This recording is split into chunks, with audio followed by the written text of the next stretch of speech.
Charlie, let's turn now to, I think, what's on many viewers' minds, and that's the involvement of America. You have heard several different references to potential involvement from America. There is, as you mentioned, or as you heard from Trey, intelligence sharing, most likely behind the scenes, now participating in shooting down Iranian missiles, and, of course, the vulnerabilities of American assets, military personnel, and civilians in that part of the world. What should we look at this in terms of America's involvement? Well, first of all, what an incredible military accomplishment, what we saw on behalf of the Israeli military. I mean, the ability to act with precision on a singular apartment building from 1,000 miles away, not the 9th floor, not the 7th floor, but the 8th floor, remarkable. And it goes to show how sophisticated the Israeli military is.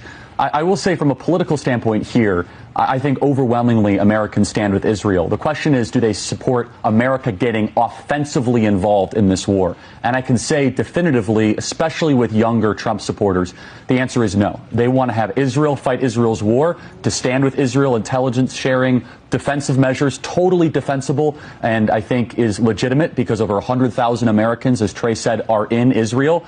And America and Jordan have a long history of having defensive measures to protect civilians. But the question will be in the coming days and weeks, will there be clamoring for an offensive American strategy against Iran? Will some people say, hey, we can finally wipe them out. We have them on the ropes. I would introduce a little bit of caution towards that, especially from a younger generational perspective. One of the main reasons we were able to get young people to vote for President Trump so overwhelmingly this last election was a reminder that President Trump is the peace president, that President Trump is able to broker the impossible peace deals. Look what he did the other day between India and Pakistan. Look at what he did in his first term. And so I do believe that President Trump is uniquely positioned here to stand with our allies, to stand on the side of civilization, but also understand that his voters, they want to return to America first, to stand with what is right and just in the world, but we do not want a potential endless quagmire in the Middle East, and I'm confident President Trump will make sure that does not happen. Okay.